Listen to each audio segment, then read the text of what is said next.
சேலம் பட்டதாரி வினுப்பிரியா தற்கொலை வழக்கில் சுரேஷ் என்ற நபரை போலீசார் கைது செய்து விசாரணை நடத்தி வருகின்றனர். இதுகுறித்து சேலம் மாவட்ட காவல்துறை கண்காணிப்பாளர் அமித்குமார் சிங்கிடம் நமது செய்தியாளர் ரியாஸ் நடத்திய கலந்துரையாடலை இப்போது பார்க்கலாம். சேலத்தைச் சேர்ந்த இளம்பெண் தற்கொலை கொண்டு செய்யப்பட்ட விவகாரத்தில் தற்போது குற்றவாளி கைது செய்யப்பட்டுள்ளார். இது குறித்து கூடுதல் தகவலுக்காக நம்மிடையே சேலம் மாவட்ட காவல்துறை கண்காணிப்பாளர் இணைந்திருக்க கேட்கலாம். சார் வணக்கம். இந்த பெண் தற்கொலை செய்யக்கூடிய விவகாரத்தில் குற்றவாளியை கைது பண்ணிட்டோமா? அவர் யாரு? சுரேஷ். அவர் பேர் சுரேஷ். 21 வயசு. ஒரு தடை கோடவுனில் வேலை செய்கிறாங்க.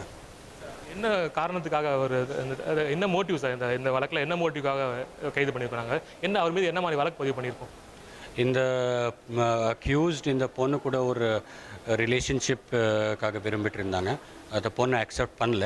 அதுக்காக ஒரு வெஞ்சியன்ஸ் பண்ணுறதுக்காக இதை பண்ணியிருக்காங்க. இவர் மேலே நம்ம IT act, woman harassment act 306 abetment to suicide வழக்கு போட்டிருக்கோம். தொடர்பாக மேலும் யார்கிட்ட நம்ம விசாரணை பண்ணி நடத்திட்டு வந்துட்டு இருக்கோமா? அதை பற்றி தகவல் இருக்கா? இது எப்படி பண்ணியிருக்காங்க, நம்ம எல்லா எவிடன்ஸ் கலெக்ட் பண்ணுறோம். ஸோ தட் ஒரு வாட்டர் டைட் கேஸ் நம்ம டெவலப் பண்ணிக்கலாம். இந்த வழக்கில் நம்ம எதை வச்சு நம்ம துப்பு துளக்கியிருக்கோம்? அதை நம்ம ஃபேஸ்புக் இருந்த டீட்டெயில்ஸ் வர வேண்டி இருந்துச்சு. அதுக்காக இது டிலே இருந்துச்சு. நேற்று நைட் டைம் தான், நேற்று ஈவினிங் தான் வந்துருச்சு. வந்த உடனே நம்ம அனலைஸ் பண்ணிவிட்டு 12 மணி நேரம்க்கு உள்ள நம்ம யார் இதை பண்ணியிருக்காங்க ஐடென்டிஃபை பண்ணிவிட்டு அவங்களுக்கு அரெஸ்ட் பண்ணிட்டோம். நன்றி சார். அதாவது இளம்பெண் தற்கொலை செய்யப்பட்ட வழக்கில் தற்போது காவல்துறை கண்காணிப்பாளர் தெரிவித்த கருத்துக்களை நீங்கள் கேட்டிருப்பீங்க. அதாவது தொடர்ந்து 2 நபர்களிடம் மேலும் விசாரணை நடத்தப்பட்டு வருவதாகவும் காவல்துறை கண்காணிப்பாளர் அமித்குமார் சிங் தெரிவித்துள்ளார். ஒளிப்பதிவாளர் பார்த்தசாரதியுடன் ரியாஸ், நியூஸ் 7 தமிழ், சேலம்.